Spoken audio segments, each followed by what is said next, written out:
Hello, please welcome John Wang. He's a leadership coach to the Asian American community, corporate speaker, and host of the Big Asian Energy podcast. Founder of the Mastery Academy. Let me get that right. He's coached Asian American clients from Google, Apple, AmEx, Goldman Sachs, and other Fortune 500 companies. To be honest, he's a celeb on TikTok. He's handsome. He makes videos. Those videos have reached over 25 million views on TikTok. He's also a TEDx presenter. He's done some pretty cool, I would say, intense personal development work, including my favorite is that he trained to walk on an airplane wing mid-flight in an acrobatic performance in order to become a more confident speaker. So today we're going to be talking about collectivist cultures, things like the bamboo ceiling, the immigrant paradox, culture versus race, and much more. Excited to have you here, John. Thanks for coming on. Oh, I'm so excited to be here. Okay, so I'll start from the place of, yeah, I'm a white guy. I grew up in the West. Why should I what should I know here when it comes to big Asian energy? What should I know here as far as the different experience for Asian Americans as opposed to other ethnic or racial groups? Yeah, it's a great question. I first and foremost, when I say Asian, there's a couple of big things I want to say. One, Asia is huge. Like to try to quantify a category of Asians is basically like let's take more than half of the human population on the planet and give them a title. So just bear with me when we're chatting today. We're going to have all sorts of topics, and I'm going to say constantly, none of this apply to all the Asians, which could encompass everything from South Asians, from India, East Asians, from Japan, third generation refugees from Cambodia. We could go as far as North Asians, but I'm not going to touch that, or West Asians, because this just gets wild. What I would love to share a little bit is my own background and my own upbringing and the upbringing of so many different people that I've met throughout the years of doing what I do, which is talking about, what it's like essentially to be a person who identifies, I guess, as an Asian individual in a Western society. And so that in and of itself is a complex and massive topic. Yeah, I can imagine. Well, yeah, keep going though because I think that. And I haven't answered your question yet. Okay. No, like Um, because I think you're gonna go like, okay, cool. Like, so who is Asian then, and how do you identify as Asian, right? Like, yeah. yeah, I would say for the most part, what we're talking about is really East Asians and South Asians. That is people who were perhaps heritage or ethnically from countries like China, Japan. Myself is I'm born in Taiwan, Korea, Vietnam, etc. South Asians would include India and all of the Southeast Asians. We're talking about this larger group of people who have immigrated to places like the West. We're talking about Canada, US, etc. So what we call Asian diaspora is oftentimes a technical term for it. I just like to call it Asians in the West. got it. Cool. Okay, so now we're talking about Asians in the West. What is your experience having immigrated to Canada from Taiwan? Like, how old were you? What was it like coming in?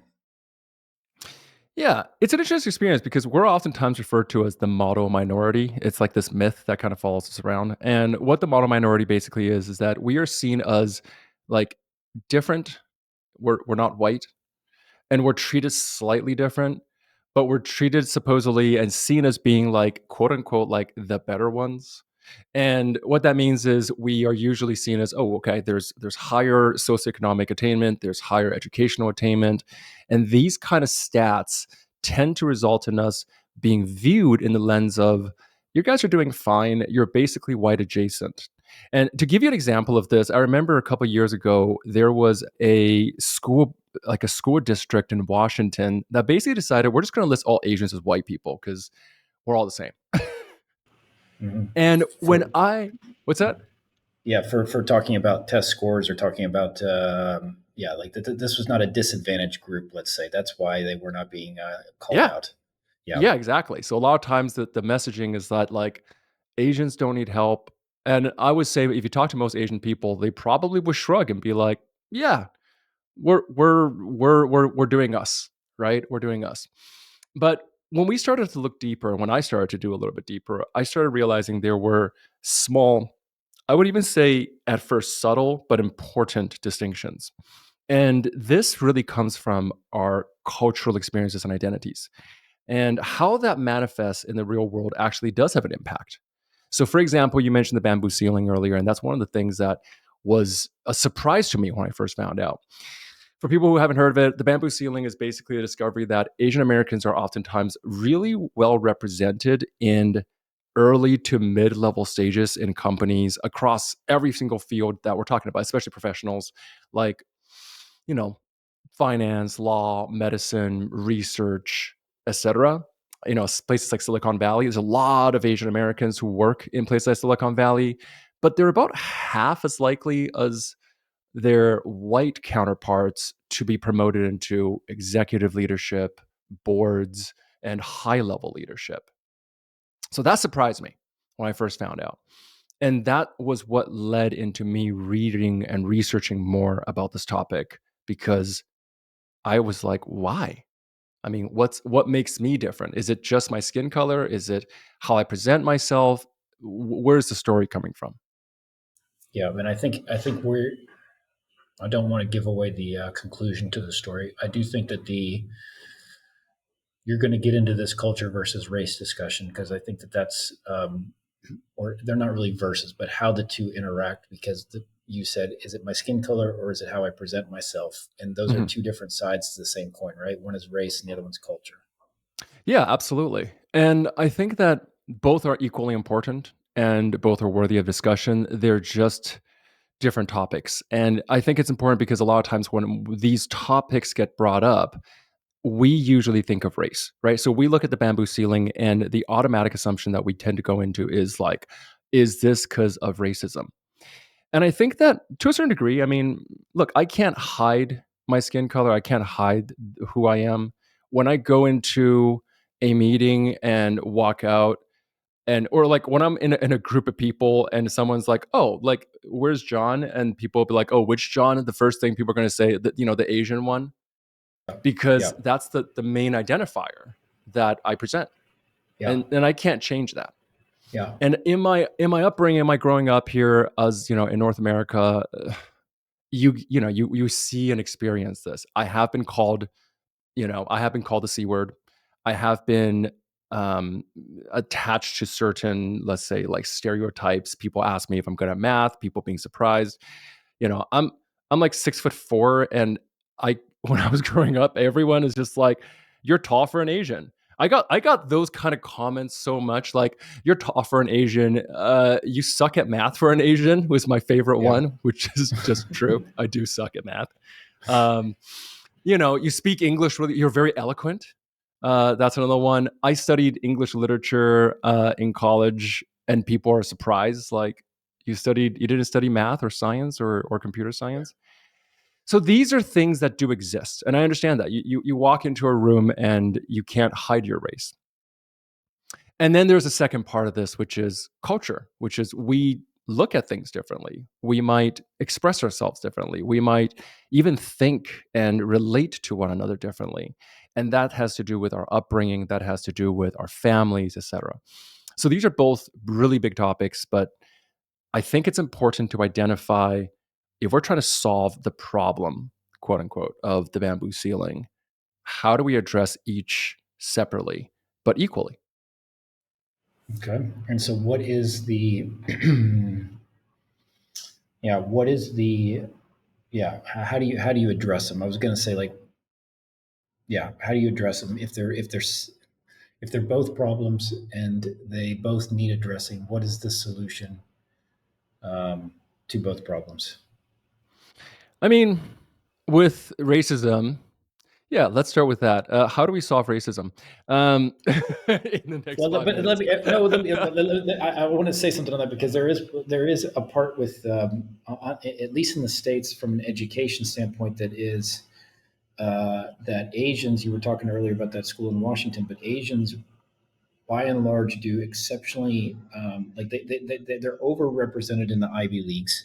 And I think you're going to be able to speak to this as far as Mastery Academy goes. And there was a push that you wanted to like almost like deprioritize Asians for Ivy League entrance in Yeah. order to like almost like yeah like de-emphasize the race or penalize the race because they were winning too many of the spots that were meant for minorities. If I'm am I saying that Yeah. correctly?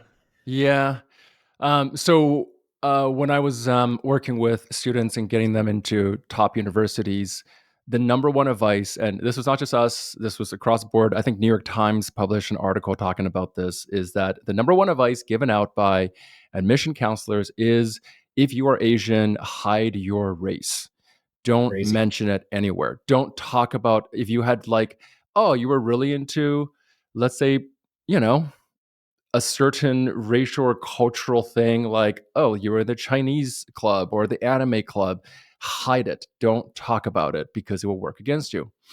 Um, there is studies at the same time that show that, you know, applicants and employees who are applying to jobs with Asian names or like have mentioned their experiences like, oh, they were part of the Asian ERG at the previous company, got half as many callbacks as those who whitewashed their resumes. Hmm. And even All myself, things, all things being equal, yeah, just the all things name. being Yeah. equal. And I'll Hmm. even say this is that this was the case. They found it even for companies that had um that Progressive advertise hiring. themselves as I was going to say as being like inclusive, Yeah. and they Progressive were saying, hiring you know, we practices, inclusive. Yeah. Sorry. yeah, exactly, and they found that it didn't matter because it was just there.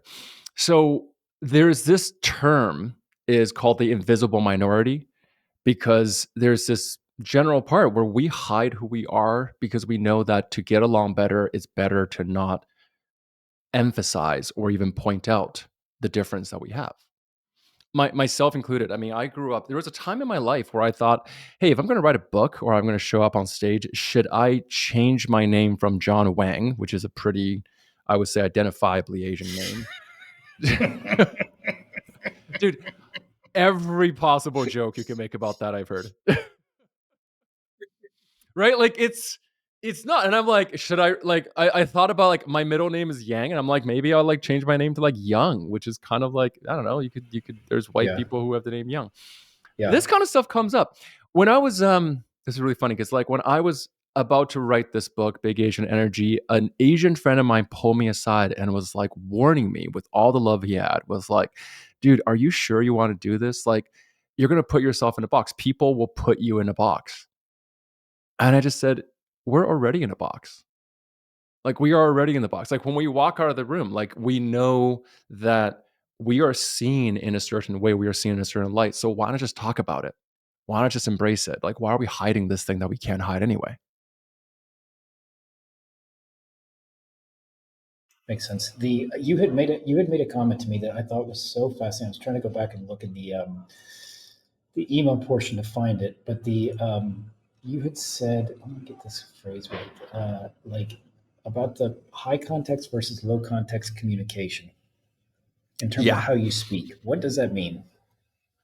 So when we started taking a look at this topic of, okay, so the bamboo ceiling exists. We know that that's factual. We know that Asian Americans, statistically speaking, are not seen um, in the same way as leaders that white individuals aren't. And what I mean by that is that there was a study that was done by, I think it was like the AAIM organization, and they found that about 67% of respondents reported that they think Asian and Pacific Islanders are seen as quote unquote not a good leader or not a good people person. However, we're seen as pays attention to detail, smart, and good with numbers. Like these are like 92% said that they're seen as diligent workers. And this resonated deeply with me, and I couldn't help but like shake my head because growing up, my parents always was like, okay, look, this is a different world than the one that we are from, that they were from. People are going to look at you in a certain way. So it's important that you work hard, keep your head down, don't make waves. And your secret to success is to do more work than anybody else and then wait for your chance to be called. And it made sense, and I was like, "Okay, that like, why not? Hard work and humility are great values, so let me just go and do that. Let me work harder than anybody else and wait for my chance to be called."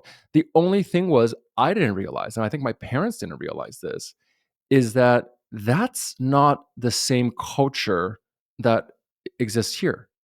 In other words, if we're waiting for someone to come to save me, if I'm waiting for someone to come to save me and call on me and tap me on the shoulder and says, "Hey, I've been like secretly watching you. I recognize your potential," that is probably never going to happen.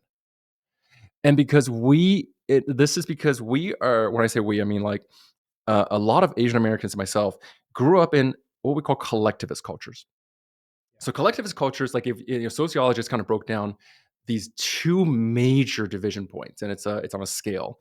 Collectivist cultures focus more on family, on the community, on the country as being coming first, whereas individualistic countries typically focus on the individual. So I'll give you an example. It's like, when you're growing up, when you hit 18 years old, you become an adult, the expectation in the West is you move out, you start your own family. Like your life is on your own now. Like you go and be independent, you go and find your own path. In Asia, that doesn't really exist. The idea is that you become an adult and you take care of your family in their old age. You continue to support them, you continue to honor them, you continue to oftentimes, even live together and obey. And I say that not from a perspective of subservience, but respect your parents' wishes in following that path. And again, generalizing here, but there's that difference in culture.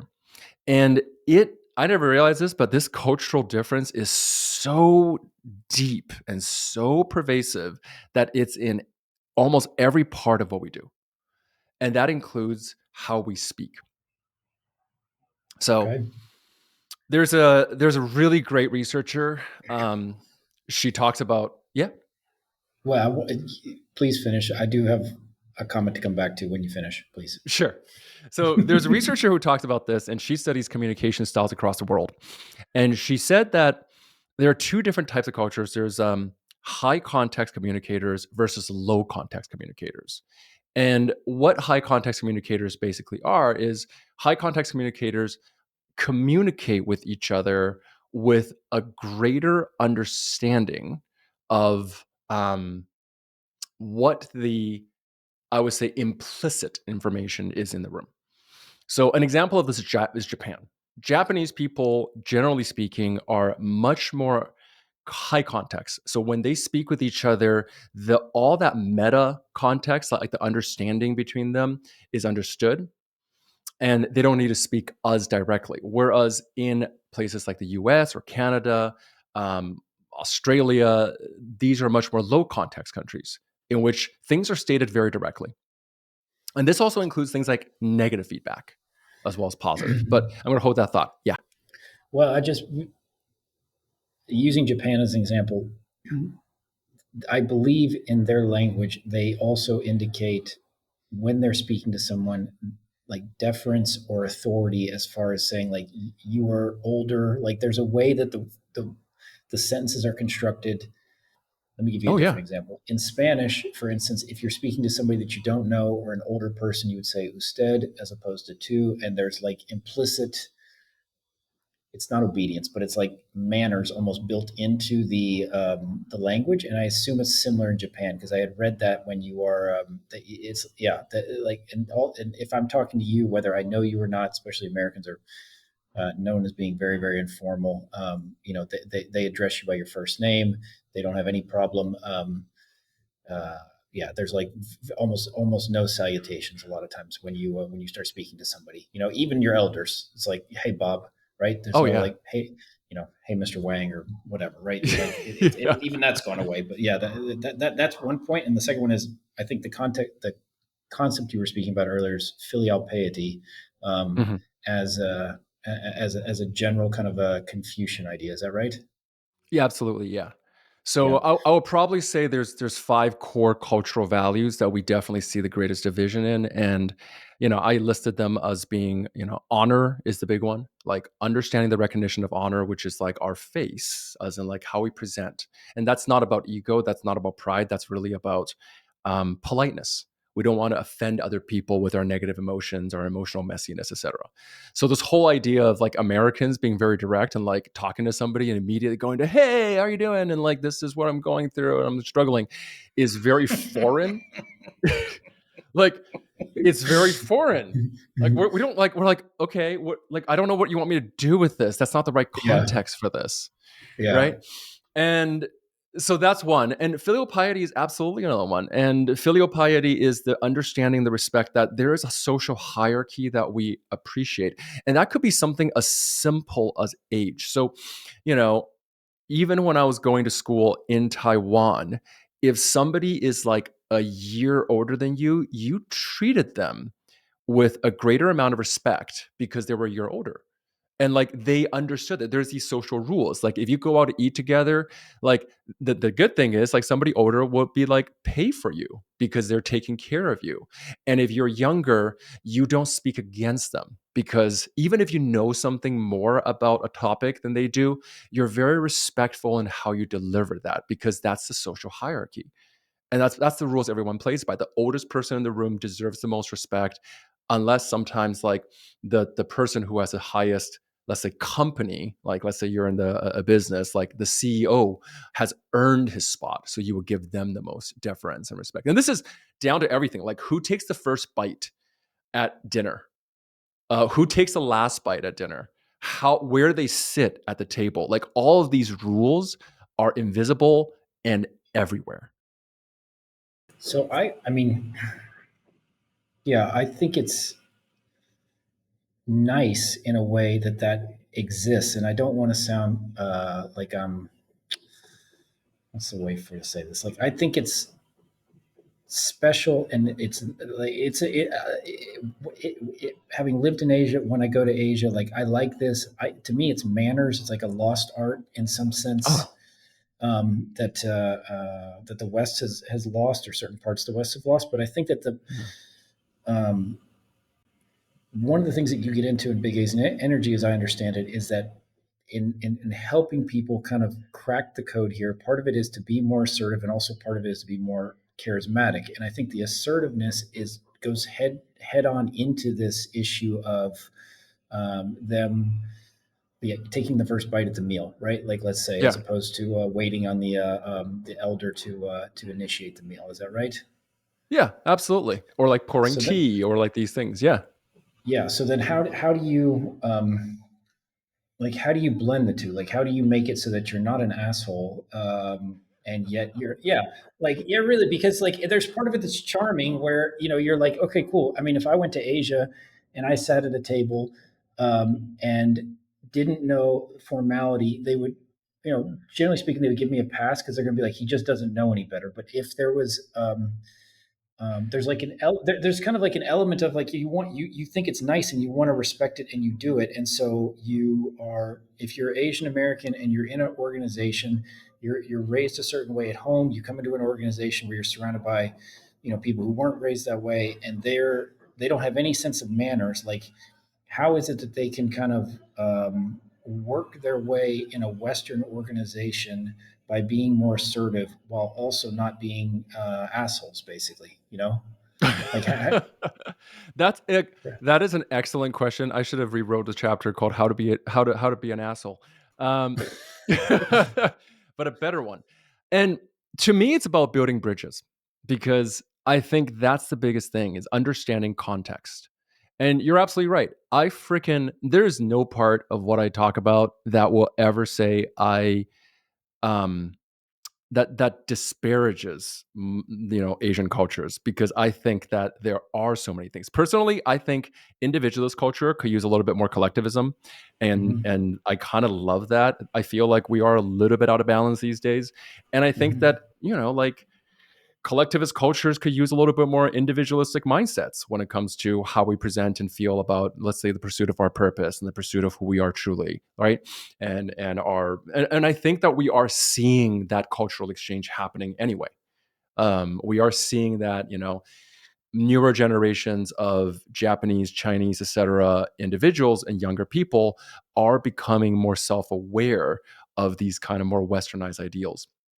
If anything, one of the things I constantly hear about is like people are saying, especially from my Asian American peers. It's like growing up, my mom is always like, "You're becoming too American," and I'm like, "What does that even mean?"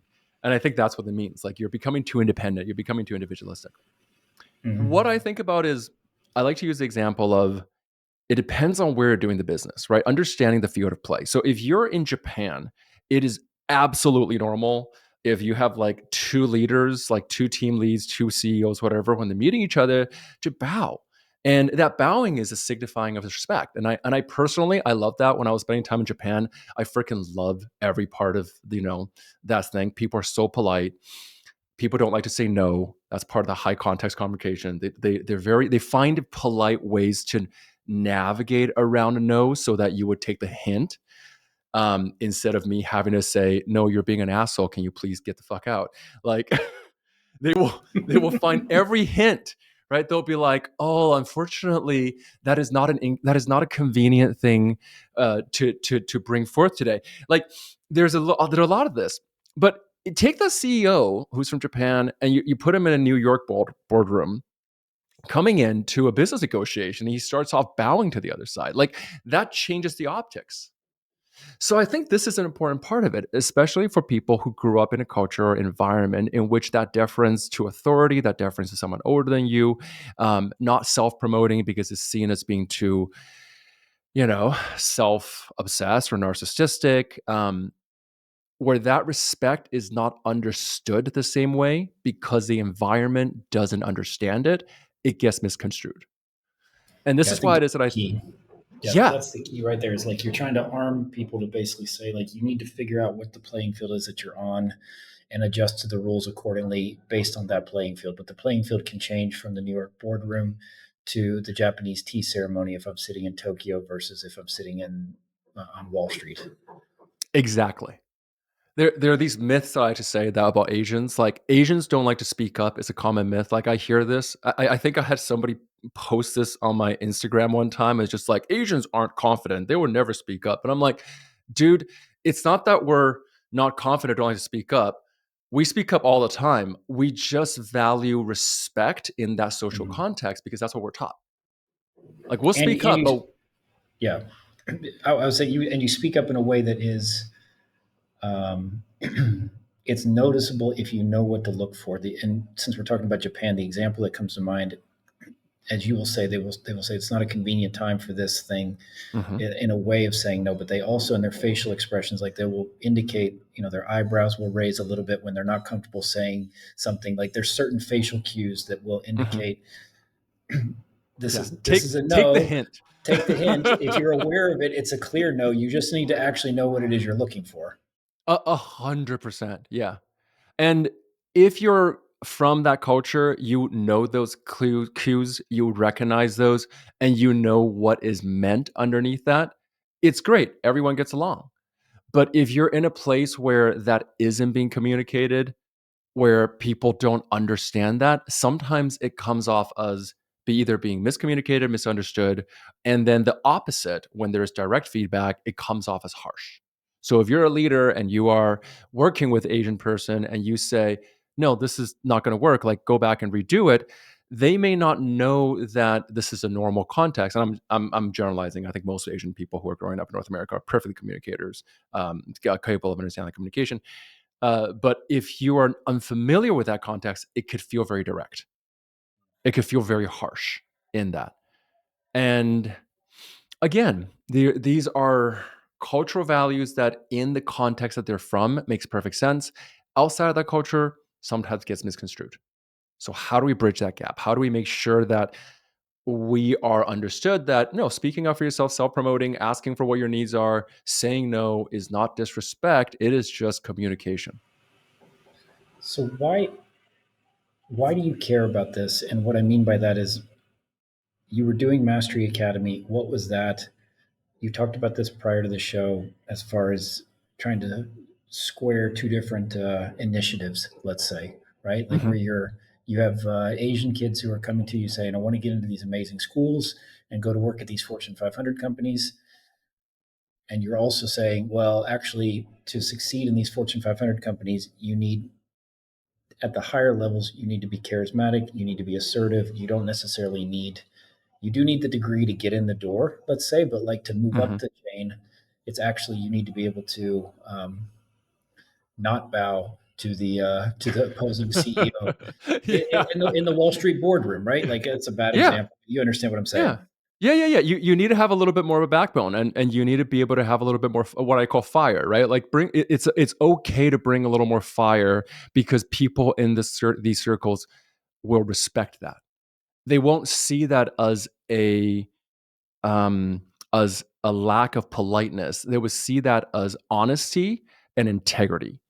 And anyone who's been in the corporate space probably have some familiarity that it's not just what you know, it's not just the technical skills, it is also about the soft skills. As a matter of fact, there are so many studies that I won't get into that show that soft skills, typically speaking, results in much higher return on investment than technical skills. As in, how many times have you known somebody who are like, this guy is like the smartest person, but they have no idea how to market themselves.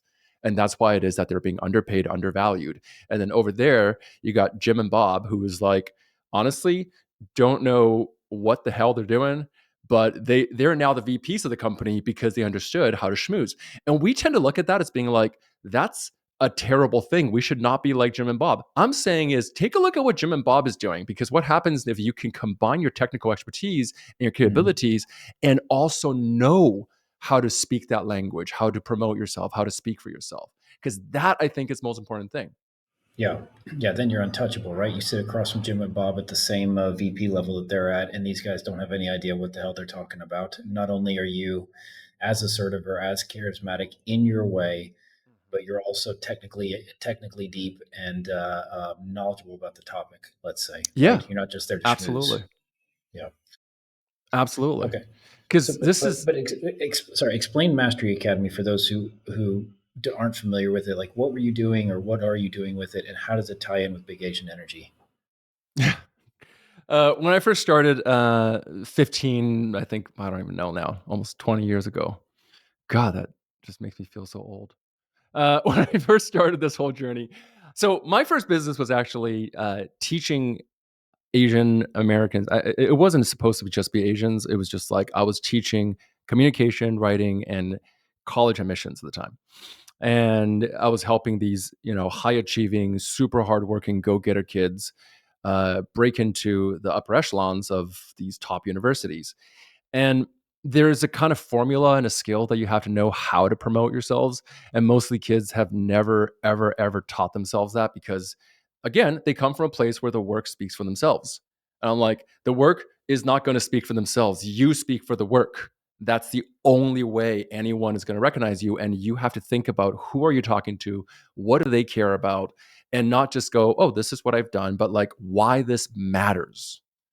So I worked and I help all these kids, and then they're getting into these top schools, Harvard, Yale, Stanford, et cetera, et cetera. And they get these great business, they get into the works, they get into great companies, and then they come back and they say, John, I'm burning out, and I feel like I'm working as hard as I possibly can to the point that I have a apartment in New York and I haven't seen it for the last 3 days because I work on Wall Street, but yet I'm not getting promoted, and all my friends are, and all the people around me are. Why is that happening, and how do I break through? And Great when question. Yeah. yeah, and when we started looking at it, and we started going like, okay, well, how are you presenting it? Like, when was the last time that you ever tell your superiors that you want to have a plan in place for getting promoted? And they're like, no. I'm like, why not? Like, well, the work should speak for itself. And I'm not there yet. Hmm. I'm not good enough yet. I'm like, well, who was promoted recently? Just like, I'm gonna use Jim, Jim as an example. I'm like, Jim got promoted. I'm like, does Jim have the same results as you do? Have Jim hit more KPIs? I'm like, no. I'm like, so who are you waiting for? So these kind of conversations started popping up, and that's when I started going, okay, let's start talking about this at a larger level. So that's where I started going, why do I keep seeing this? And it was really frustrating to me because I also personally knew what that was like. Growing up, I knew what that was like to be in those rooms and feel that imposter syndrome and thinking like, I have a great idea. I want to put myself out there, but in the back of my head is a voice that says, oh, dude, what are you thinking? Like, you're not there yet. You got to keep waiting. Like, it's not up to you to be that person to step up. You have to wait for somebody to call on you. But So, then do you mhm. sorry do you then tell some of these people who would reach out to you, you would say, hey, you need to go do some wing walking on an airplane to or do some of the stuff that you've done as far as personal development goes to because it transmutes itself into your ability to ask for the raise or ask for the plan of promotion. Um, and you come about this through your own personal experience, saying, "Hey, this is a skill that has, I wing walking was a skill that helped me become a better public speaker." Like it's I understand the tie-in, but did they understand it? And if they ask you, are you like, cool, this is like they're like, I'm looking for help in terms of how to get promoted inside of Goldman Sachs. And you're like, so what you need to do is go practice pickup lines on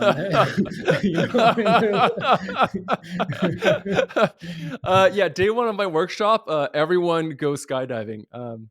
No, that would be yeah, fun really, though. because That would, yeah, like I mean, yeah. um, that would be so much fun. I would love to do that, but no, I don't think that's necessary. I think that for the most part, really what I take a look at is patterns. Because really when I take a look at it is that we're not that far off. We have what's there. The potential is there. We just don't yet know the exact words to communicate it, and we don't feel personally aligned. So those are always two things. One is I always talk about the communication is what to say, and then the alignment is how to feel like you believe in what you say, because those are very different things. And I found that a lot of people tend to hyper focus on the communication side. They're like, okay, just give me the words. What exact words do I need to write into my email? And I went, okay, I do actually have a framework for that where we take a look at like, are you micro apologizing? Are you like slip in too many mitigating language? Like, just like, do you write every email with like, I just wanted to share a thought? And like, we look at like mhm, languaging styles. But I think mhm. what's really deeper is the mindsets behind it. Like, are you still seeing yourself as a kid? Are you still seeing yourself as an inferior in these contexts with these people in the room? And obviously, that's not universal. And obviously, a lot of people I talk to, they're like, no, I know I'm fucking amazing. And I walk into the room feeling that way. But there are a lot of people who do feel like, actually, yeah, I sometimes do still have this kid mindset. I still feel a little bit like I'm not yet. I'm not yet one of the cool kids. I haven't proven myself yet. I haven't been accepted as that yet. And then we look at Mm. why. Why does that belief come into place? Where is that, whatever that comparisonitis, that imposter syndrome, where does that come from? And then how do we reprogram that? Because I think that's the fastest way to the change is identifying what that belief is and going, is this belief still helping me or is it holding me back? But what is your journey to identifying those beliefs and changing them? I mean, because hmm, there's an argument to be made for I believe that I can bench press 400 pounds.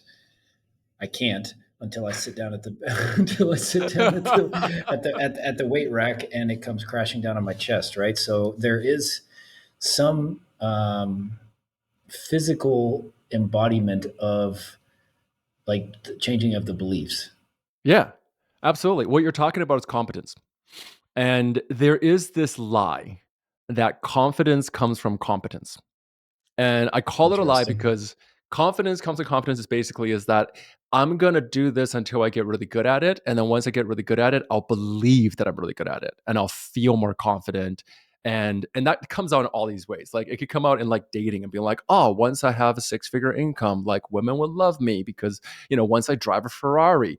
And the truth is that for most people, that's just not true. Like, we don't really actually care about those markers. It's not the marker that makes the difference. And I'll use a dating example. It's kind of Yeah. like I had a friend who was kind of like, oh, like once I become rich, then I'll be able to find a date. I don't know why I can't get women to to find me attractive. And one day he goes out and he buys a sports car, and we at the time I was younger, we were going to a club, and he went into the club, and he started chatting up somebody there and they had a romantic connection, and he came out and he's just like, see, that's the magic of the sports car. And I'm like, wait a second, did you tell her that you had a sports car? And he's like, no, of course not, I don't want to seem braggy. I'm like, yeah, okay, did you show her that you had a sports car? Like, did you like take out the keys and show her? And he's like, Yeah. no. And because that's ridiculous. And I said, okay, so how does she know? And he's like, well, she didn't. And I was like, yeah, But she could because feel it. she could feel the sports car. It's just got like an energy. It's like a vibe, you know? But like, and I said, it's not about them. It's about you. You believed in it. You believe that you now have the permission to go and be the person that you've always wanted to be now that you had a sports car. But what if you never needed the sports car? So that's what I'm saying is that the idea that confidence equals competence or competence equals confidence is a lie because our belief has actually this disconnect. And this is where the studies around imposter syndrome come from. You're familiar, I assume, with imposter syndrome, right? Yeah, please Yeah. explain it to people who don't know the phrase. So imposter syndrome was first discovered by psychologists as this weird phenomenon where somebody will believe who has the capabilities, especially in education, somebody who has the degrees, who has the background, the experience, but they are in a room and they feel like they're a fraud. They look around the people in their room and they feel like I don't think I actually am as good as everyone else around me. I am an imposter. So this is also called the imposter phenomenon. So there was a study that was done, and they found that Asian Americans experience a higher rate of of imposter syndrome than all other groups. And this is where it's really interesting because again, a lot of these people, highly educated, has the credentials, has the technical skills, but in their minds are thinking, oh, I'm actually not good enough. People are going to find out any moment that I'm a fraud. People are going to think that I don't actually know what I'm talking about. And then when that happens, then all hell's going to break loose and I'll be outed and it's just going to be the worst. And when we look at, And I will lose face. Let's say, yeah, and I will lose face, right? Which is like the worst thing because I will lose face means that I will then bring shame to my family. yeah, I will have dishonored my ancestors. Um, yeah. yeah, It's a and real that's fear. Like, I mean, that's a real thing. yeah. I think Yeah. it's a real fear in any honor culture. Like having grown up in the South, which has much more honor culture than other parts of the U.S. There is this. Um, there's a fear of like disgracing the family name. Let's say it's said differently, but it's a manifestation of the same fear. Yes, absolutely. And that imposter syndrome around our belief of who we are. Incidentally, I have had so many guests on my podcast, and we talk about this all the time. And it's almost universal.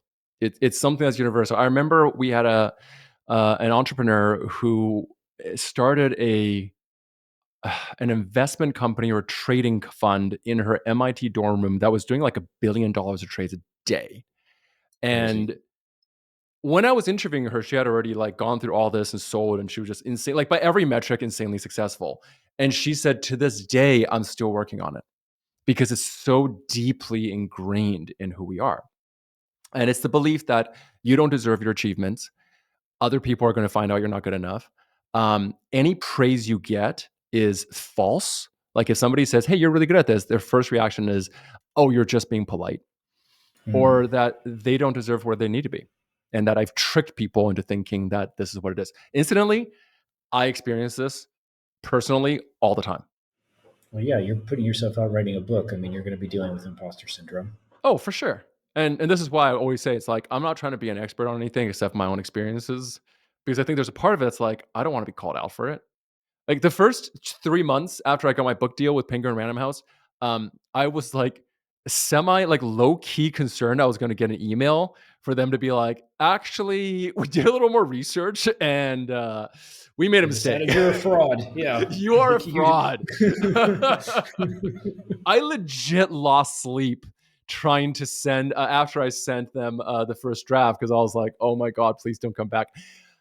So the reason why is they found out there's this that the way that our kind of confidence develops is through a number of different hits, right? The first stage is think of it like bases on a baseball diamond, baseball diamond. Baseball Clearly, diamond. I Yeah. know nothing about sports. Like bases, right? So the first base is you develop competence. You develop like I am, doing something that is good. You get feedback. Second base is you get feedback for your competence. So like people say and look at what you've done and say, this is good. So you got external feedback. Third stage is you develop that internal upgrade and you say, okay, other people recognize this is good. I can therefore accept that this is good. And the fourth stage is then you upgrade yourself to go to the next level. So then you take on something newer. And I often say imposter syndrome is not a bad thing. Imposter syndrome just means that you're challenging yourself, which you should be. It's good. You're feeling imposter syndrome because you're doing something new. You're between the bases, let's say, and Yeah. yeah, you're stretching yourself. Yeah, exactly. And you start over and you're like, okay, now I'm going to practice, get better. That's how it's supposed to work. But something goes wrong in our brains when imposter phenomenon comes in because it's when we get the praise that we got from other people and we go, they must be lying or they must be tricked, then we don't progress the next space. Or they don't really know what they're talking about. Like they're not really competent to praise me in this topic, you know. Yes, all the time.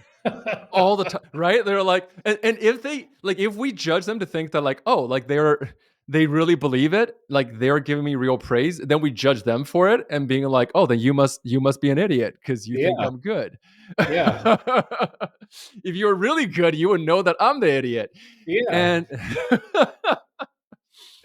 Just as it anecdotally happens, like I'm down here, we're in Dominican Republic. I'm speaking Spanish. I have people who don't speak Spanish who go, "Dude, you're amazing at Spanish." I'm like, "No, I'm not. Like, it's not anywhere yeah, it's just you close." suck at Spanish. Yeah, it's like I don't. It's just like you just don't have an ear for it, right? Like I'm like, yeah, it's like depends on who's telling you, giving you the compliment. Exactly. And now that I look at that and go like, okay, that's just being logical and rational if you have real metrics. But the question I always have is, do you actually have real metrics? If what if the person you're talking to is somebody who's qualified, who has experience, then why does your brain still not accept that? Then that's where we take Why a is look at that? where exactly, like where is that pattern coming from?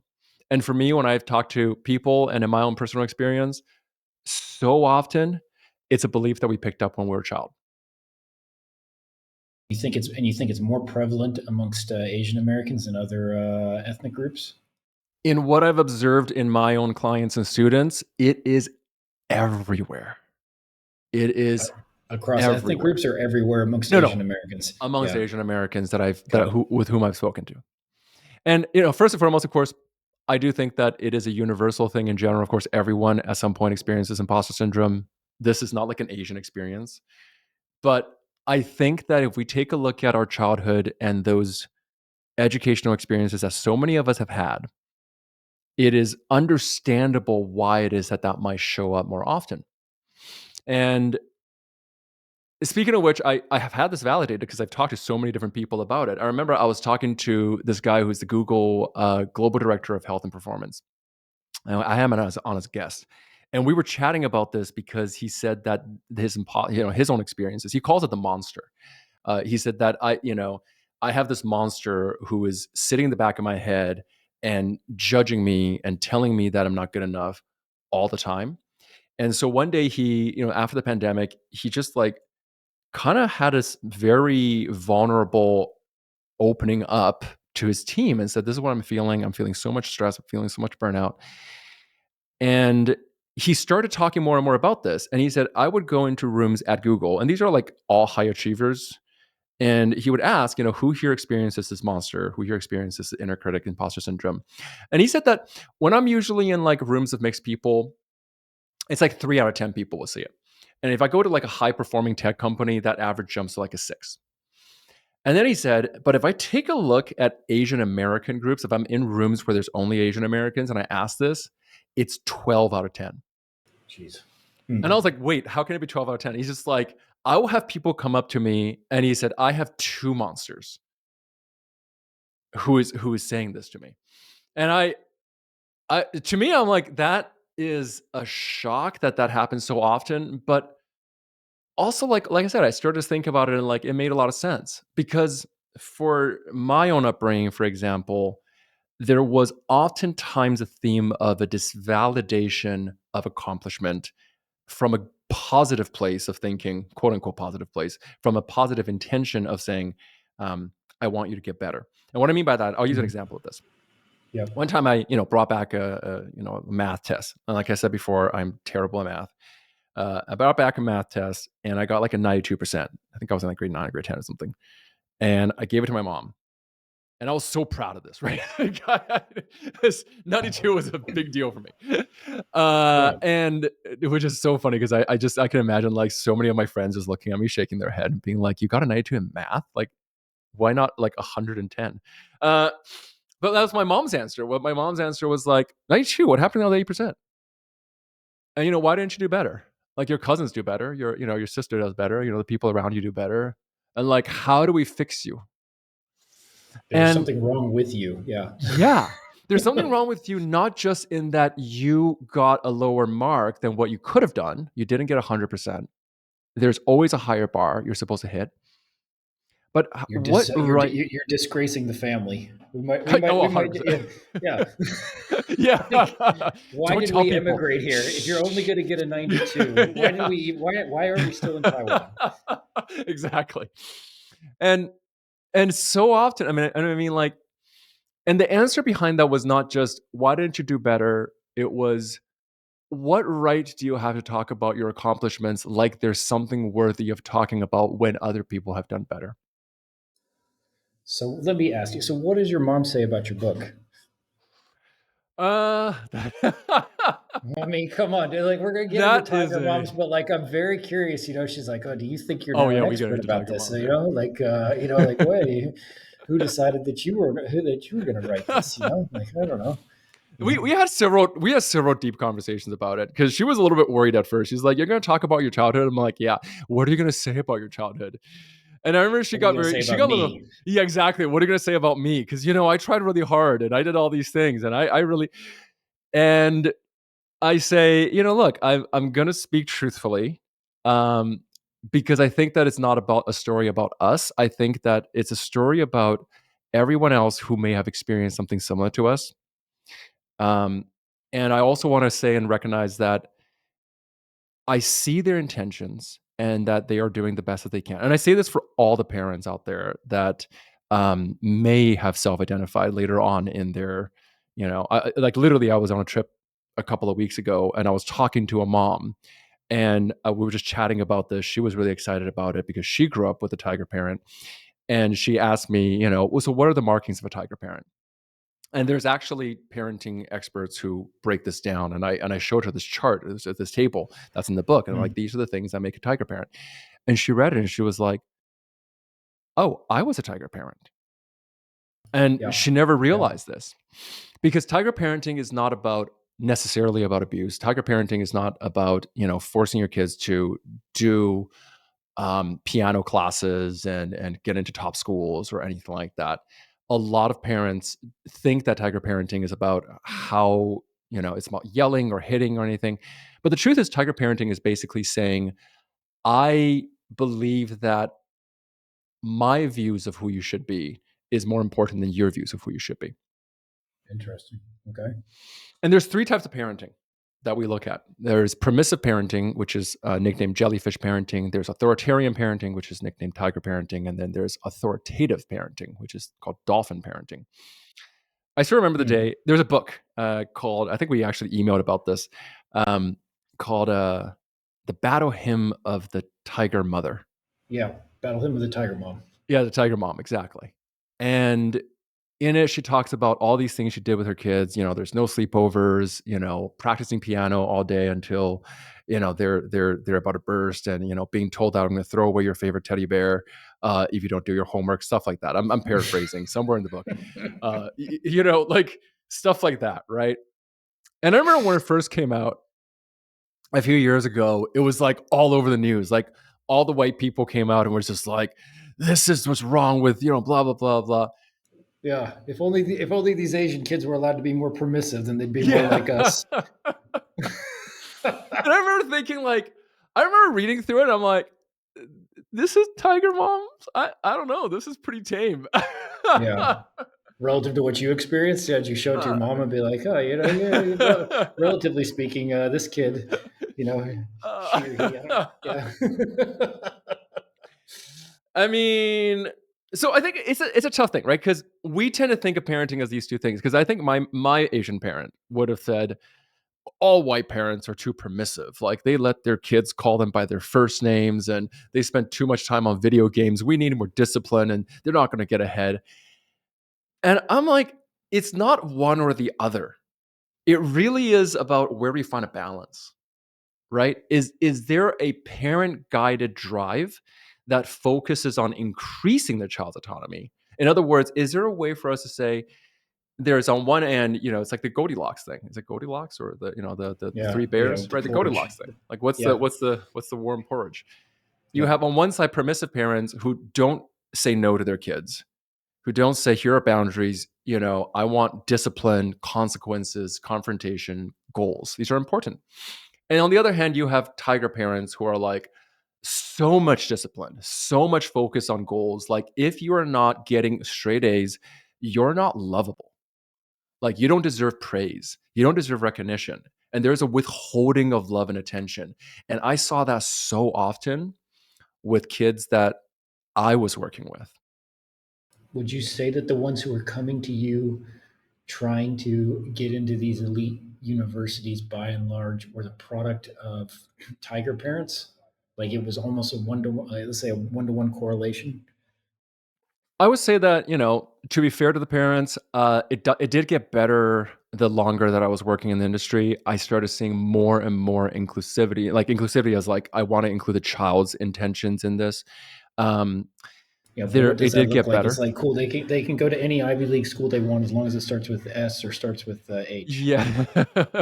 uh, We'll they give could them a they choice. could they could study anything that is an engineer. Like, this is not a joke. My mom literally says something along the lines of like, you could be any job you want as long as it's like ending in some kind of mastery, which is like Yeah, in Chinese, it's like you could be a doctor, a lawyer, an engineer, or an architect even. And I was like, yeah. what about being a teacher? And he's like, no. She's like, no. Hard And no. guess what I ended up doing? Uh, Teaching. yeah, no teaching, no acting, nothing that involves art. So it did get better that I was seeing. Was it more Well, common? sorry. The irony Yeah, for people who don't know you is that you're a teacher. You've done. You're like you've done a lot of acting. This isn't art yeah, form. Like it's like that. yeah. I don't know. I wrote a Yeah, like book. they. I Yeah, became my parents' worst nightmare. Um, everything except the drugs, unless you're counting doing psilocybin and mushroom journeys under therapeutic context. Um, yeah. So did I see a lot of it? Yeah, I saw a lot of it. It wasn't everyone. It was common, and there were times, and I would say this is definitely on a rarity, but there were times that I would see the kids and I would feel a lot of sympathy and empathy because I could see that they had so little sense of identity and so little freedom. And I could almost have a time machine where I could see, oh my gosh, like in a few years' time when we're going to chat, and this happened actually pretty often, you're going to feel this kid's lost. You're gonna be going to, miserable. Yeah, yeah, you're gonna be like, I just feel like I'm a machine. I was, like I was never allowed to date when I was in high school, and all of a sudden I graduated and I'm supposed to be in a relationship and have kids, and I don't even know why. yeah. I was never allowed to make my own decisions, and now that I'm an adult, I'm expected to go and do all these things, and I don't know why. There's a story that I heard that I still live, constantly hold on to. As like, this is such a good example. A VP of a major bank who said, I'm waiting for my father to die so I could quit my job and go do what I want to do. Hmm. And she was in her Hmm. 40s, because she is like, my parents are so proud of me that I think if I stop being a VP of a bank, they would they would die of heartbreak. Hmm. And Hmm. this is where I go into. Yeah, yeah. It'd be the rug pull of the century for. That's a bad way to put it, but yeah, I could. Her parents I would. mean, yeah, because that is exactly what it is, right? Like, and we're still seeing stories like this. I remember a while back there was a story about like how there was this, as I saw on Instagram. It's like this kid's father never smiled until he became a doctor, Mm, and it was positioned almost like a warm fuzzy story about a father who finally comes to love his son because he became a doctor. And all I could think of was, man, like, Love is an unconditional love is your birthright as a child. Hmm. Like, you don't need to earn love from your parents. You should never, ever need to earn love from your parents because that's just what you're supposed to be given is be loved and have your parent say, I'm proud of you and I'm proud of you trying. I'm proud of you for, working hard. We could do better. Let's see where it is that we can improve. If this is something you still, are dedicated to and passionate to, let's take a look at this. Yeah, there was there was a conversation when you and I saw each other in Costa Rica. I had with John O'Connor, who has two kids, and he talked about that there's a window of mastery for his boys where they need to get good enough at something fast enough that it keeps their attention. Mhm, Otherwise, as kids, they kind of like, he tries them in jujitsu, tries them in piano, this other stuff, and if mhm, they don't get good enough fast enough, then they tend to meander off and go in a different direction. It's kind mhm, of it's a slightly off topic to what you're describing, mhm. but it is tied into the larger picture of like, you and your wife, if and when you all have kids, how do you envision raising your kids? That's a great question. So, and by the way, I really And a love that thing loaded that and a loaded question. we're working on that. So I love what John shared about it, and I completely agree. I think most teachers, they don't know how to give their students a win early on. And I'm like, it's important that you give your students, no matter who you're teaching and what you're teaching, a win in the first three lessons so that they Mm, know why and that the motivation can continue. And that could be you're learning piano and like, let's play a song you like and like an easy one and like play an easy version. So then you see, okay, this is why I'm doing it. Because if all you're doing is playing scales, it gets boring quick and you don't mm. know why, and there's no personal attachment to it. Um, I could give So, you but let me, whatever but let me, answer. but let me, Yeah, sorry, let me ask you on that, because then yeah, you ask them. I think it's an important distinction. Say, okay, cool. You ask them what song it is that they would like to play, and they say, oh, I would love to play, I don't know, a popular song, and you Apathy help them by do that. Rose Yeah. and yeah. So like trying to, I don't know why. it's like I'm trying to name a Yeah, piano song. I would totally sound like a moron. So I'm just gonna say, yeah. and versus like a participation medal, or the because there is the pendulum swings in the Oh opposite God, direction, which yeah. is like, yeah, everybody shows up and gets the No, same medal for just no. being there, right? Which is, I think, Oh the God, no. antithesis of being a tiger parent, which is like, of course you suck at this, like you didn't do anything, like Yeah. yeah, anyways, yeah, it's like, how do you think about those two? Like, you need to give Yeah, them. I hate Mm, participatory medals because yeah, there is no kid who has ever got a participatory medal and genuinely loved it and felt like they were special in it. Kids are so good at understanding hierarchy and knowing who they are and what they're good at, and they won't believe you, and you will lose credibility with them. yeah, And like this whole story of like kids, they get participatory medals and then they grow up a thing. I'm like, kids know it's worthless. yeah, And you're just diminishing what it is. It never helps. But what is important is understanding that you're giving them achievable goals that they know they can work towards and that they're seeing return on investment. And this is not just kids. This is everyone. If I were to learn a new instrument today or a new language today, this is the same principles I would give myself, right? Like interesting. it's really the same foundational skills to learning anything is knowing why you're learning it, knowing what you'll get, the benefit you'll get from learning it, and developing things that give you positive feedback along the way from actually challenging yourself. Because then that achievement is earned, that confidence is earned. Yeah, If yeah, there's no I think risk, that, there's no stakes, we're not going to learn. yeah, So yeah, and hard. it also, Yeah. well, it also speaks to I think it speaks to how one learns as well. And what I mean by that is like, okay, cool.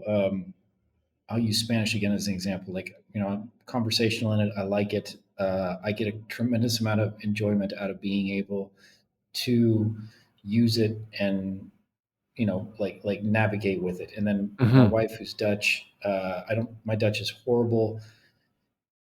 That all of her family speaks very good English. Generally, she says to me, the pain hasn't gotten bad enough for you to learn Dutch yet. And so in her mental model, it's what she's saying to me is like, what I need is some sort of like serious pain to make it so that I actually take action on this, which is the opposite, which is the opposite to what we're describing here, which is like I do need to get the dopamine hit of like, okay, cool, I've gotten some momentum, I'm getting progress, I'm interested in this, but I also need a bit of pain on the downside to yeah, to kind of like spur me into action. Would you?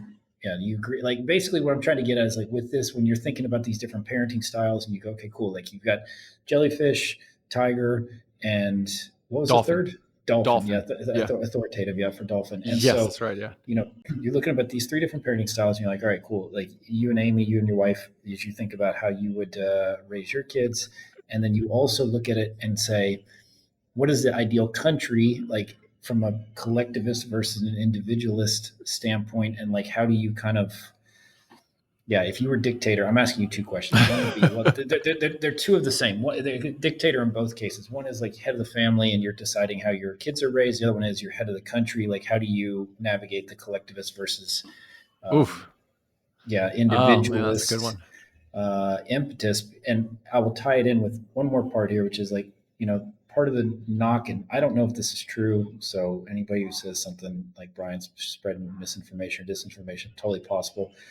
The argument against China or Chinese innovation is oftentimes that like they don't really innovate, all they do is copy, and it's partially because it comes from a collectivist culture, which I don't actually know if that's true, and that all the innovation happens in the individualistic or more individualistic cultures. I don't know if any of that's true. I just know that Hmm. that there is this argument between that certain cultures produce certain types of innovations or are better at certain things. What do you think? Hmm.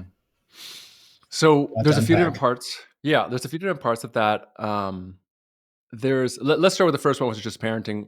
Me and my wife having kids.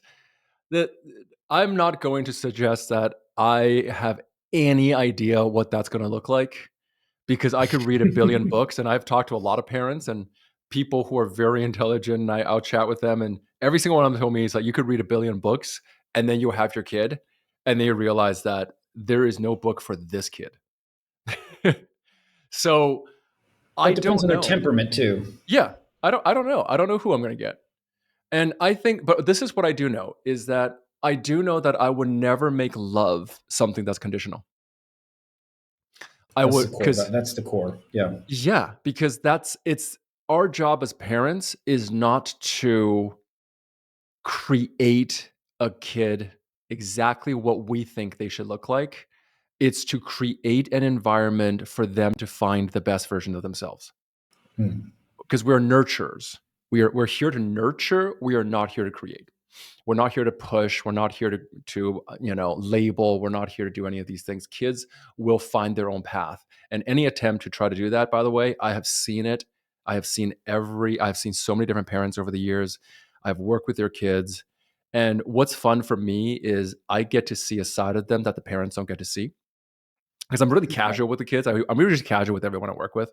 I just go like, we're here to be equals and chat as friends. Like, yes, I'm a teacher. Yes, there's rules. Yes, there's discipline.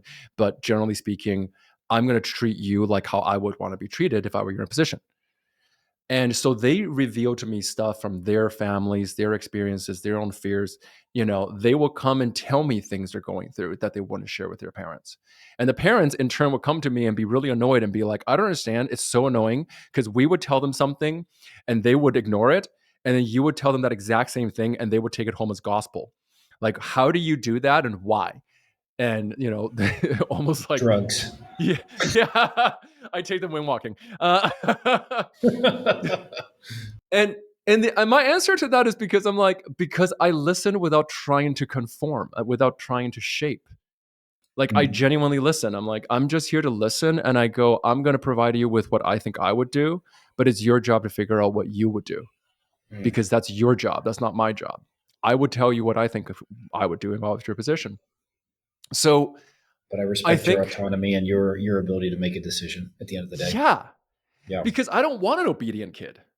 This is the thing is that I hate when I hear this because I grew up again Chinese culture. One of the biggest things that people said around me was like, "Oh, he's such a good kid. He's so obedient."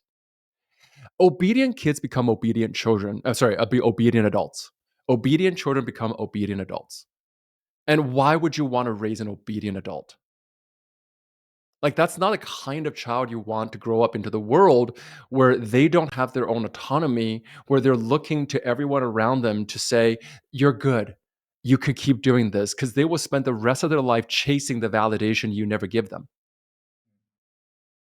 And that So again, we what go back to the question of, is the book a means of being disobedient to your mother? Sorry. I hope that if there is something that the parents who are reading this book would take away, is that the best work you can do is working on yourselves. Because a Badass. child will learn more from watching what you do than what you tell them to do. And if you work on your emotional intelligence, your child will grow up to be a far more emotionally intelligent human being. And you're going to have way better relationships with them. They will trust you. They will come to you. They will tell you their secrets. They will hold you in high regard. And they will do that for the rest of their lives because they trust that you have their best intentions in mind and not your best intentions. And there's a difference. When I say to a child, this is who you should be, and anything that's lesser than that is a failure, they stop trusting me because they don't know that I know them. But if I ask them, who do you want to be?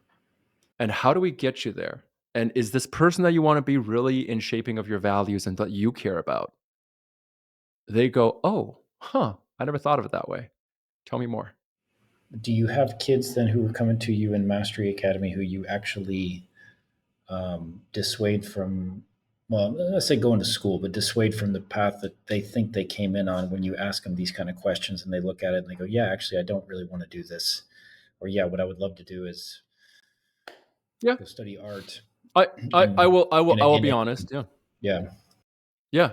I've been very honest with, and I will explain to them. I would say, look, okay, let's say I'll use an example. I'll say, look, this is why your parents want you to be a dentist. Your parents are both dentists. Their parent were a dentist. They want you to be a dentist because this is the world that they know. And you don't want to be a dentist. You want to go into something else. I understand that. And let's look at why and look at what they had to go through and the struggles and suffering that they have to go through. So you Yeah. have a clear understanding of what's ahead of you. I'm not here to tell you what to do because that doesn't work anyway. Right? I don't want you to raise you to only do it because you're doing it for my sake, because then you're just not going to succeed. But I would say, let's take a look at what you want to do, let's say, and, I'll use probably, I think, the worst example, which is I've had kids come to me and be like, I really want to be a YouTuber, an influencer. Oh You boy. have a Yeah. I TikTok see you on following. TikTok. Yeah. Yeah, so should I want to be like you and have a TikTok channel, and I show them how much money I make from TikTok, and they go, okay, maybe not. Yeah. Yeah. My parents weren't so bad telling me to be a dentist because what they really wanted was me Yeah. to be financially secure. That's how they equated it, you know. Yeah. And when I come to them, I go, I want to be a TikToker because I saw John Wang getting all these views, and the parents, yeah, they're trying. Yeah, Yeah. go ahead. Yeah, they're which I So think is no, honorable of you to not sell the sizzle of, yeah, it's amazing, dude. I'm crushing it. I got all these views on TikTok. no. This is amazing. My life's so much different. I don't know. Yeah, like What I'll share with them is why I do it, and I'll tell them what I get out of it and why I continue to do it. And I'll say, this is what I love. I love teaching. I love sharing. I love these things. I'll tell them what I did get out of it. I did, get a lot of good feedback. I learned a lot. Yes, there were things that benefit. Like I could say there are certain benefits that I got from it, and I would say you have to think of yourself as an entrepreneur. This is where it gets fun because I'm a really big believer in the entrepreneur mindset, which is again, no one's coming to save you. No one's going to last forever. You could think of the safest job you can. And I could tell you right now that there is no safety in it. And we could find examples of that. You need to make your own mind and also realize that it's not one path that you get to decide. Because let's say you followed exactly, I don't want any kid to just obey their parents because their parents don't know the future. Look at AI. You tell me one industry that was safe 10 years ago that was a yeah, guarantee, law, graphic design. computer science, graphic design, whatever it is, that in the Yeah, next 10 years is 100% going to be unaffected by AI? Of course not. Yeah. I rather you learn the skills of how to deal with change, of how to be your own person, of how to set up workflows and frameworks and systems that's going to help you succeed. And then by all means, if that looks like creating art, there are plenty of people who are very successful at creating art as entrepreneurs. Do you see what you're doing on TikTok as art and that you're doing it in an entrepreneurial way? I see what I'm doing on TikTok as a form of what I've always wanted to do and what I've always been doing, which is teaching. Everything I do, if I'm giving a TEDx talk or a keynote in, McKinsey, I'm teaching. If I'm working with clients one on one, I'm teaching. This was something that it took me about 10 years to go find, which is I went on a very spiritual journey of like, what is my purpose on the planet? And where I've landed on is I'm here to teach. So everything I do, I just ask, am I getting to teach something I believe in? And the modality is almost secondary. It doesn't matter if it's, TikTok in front of, hundreds of thousands of people or if it's in a room with one. Yep. Yeah, it's the medium is not the is secondary to the message. Let's say. Exactly. Exactly. Yeah. Yeah. Let me go back to my earlier question about what's the ideal country. I always find this. Oh boy. Yeah. This is Well, because certainly not I going to mean, piss people off. yeah, it's like, but I mean, like in the sense of like I have spent a very little bit of time in Taiwan. I don't know, like you got all the distinctions, East Asia, South Asia, Southeast Asia, like the Japanese. There's a lot of historical stuff around. Like, okay, the Taiwanese are ethnically Chinese, but they're certainly not part of China Oh for yeah. historical reasons. Like what country is what country or culture inside of a country is nailing it in your opinion? You think it's the Mm. West? Like I don't know. Like yeah, like I'll play devil's advocate here because imagine that you are white and grew up in Canada. Would you go to Asia to um, be your best self, make your fortune? Depends on how you want to phrase it. Or would you be Asian and come to the West and try to do where is it? Where do you think the grass? Where do you think the most fertile soil is? Let's put it that way Hmm. in 2025. I think that there is no country that I could say is the ideal country because it depends on the people. If I take a Japanese person, I love Japan. I went to Japan. I loved it. Um, I also found things that it wasn't for me. Mm-hmm. Like we're talking about like these like the rigidity of the social culture. It's just like I'm much more westernized than that. Mm-hmm. I am very emotionally open and vulnerable and all these kind of things and very loud and I wouldn't fit in well there. It's just not for me. But I also love how orderly and clean and polite everyone was there. It was to a point where I almost felt like, okay, this is a little bit on the colder side of my preference, but I also saw the value in it. At the same Yeah. time, I also saw a lot of loneliness there. Um, and I think that loneliness is everywhere, but I definitely noticed that in a very pronounced way in my felt sense when I was there. I've gone to Norway to visit my friends there. I love how peaceful everyone is there. I love how calm everyone is there. And there was a kind of like social structure there. And again, Mm-hmm. Norwegians are very direct and it was kind of cold. I mean there physically it was cold, but it was also like that kind of thing. I really love the warmth of where I come from in Taiwan. People there are so loving and so caring. And that's what I value. So the real answer to that is depends on what you value. There is no answer Mm-hmm. because there are so many people with so many different values. If you value rigidity and you value structure because that's what brings you peace, you're going to need to find a place that understands that. If you value Mm-hmm. collectivism, great. But across the board, if I'm being totally just, direct, I would say I think that all countries right now need to learn a little bit from each other. I definitely think so. I think that there's a lot that the US and Canada right now, especially younger generations, can learn from Eastern cultures. And I think that the Eastern cultures are and continue to learn a lot from the Western cultures. I think innovation and that mindset is something you mentioned earlier. And I'm like, we are seeing a very fast shift. China's a really good example of this. I think that a lot of Americans have a misunderstood view of China. And I'm not saying this as a supporter of China and politically speaking, because Yeah. I'm Taiwanese. It's a complex situation. but Yeah. I think that they're going through a very fast change, and I think that that change is not always seen or recognized. I don't know. I don't have an answer to Mm. this because it really depends on who you are. Personally, I like where I am, which is just being international. I love Canada.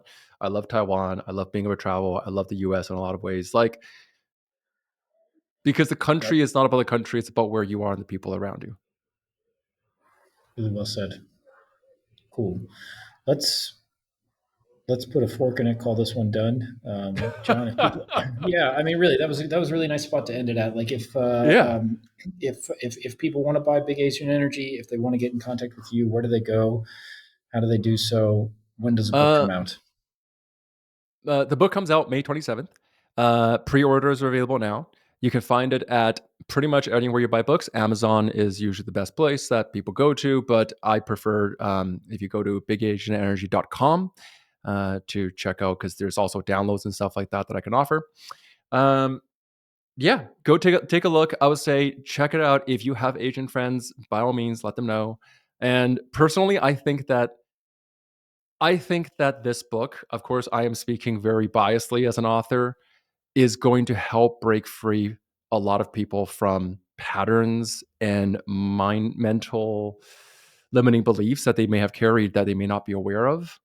And I think that really the core of the message of the book is how to find your authentic self. And that Mm. to me is always the most important thing, is who are you truly underneath all these rules you've picked up. And if this book can help you do that, then I've done my job. And that's cross cultural. I mean, that's a message that resonates with people of all races. To me. It's yeah. Oh, 100%. I mean, I talk about it from the perspective of my own journey and my own stories and my students' journeys, but everything in this book, I could say, we are all the same.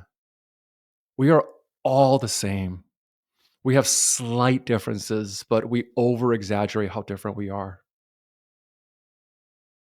Amazing. Yeah. Thank you, John. Appreciate it.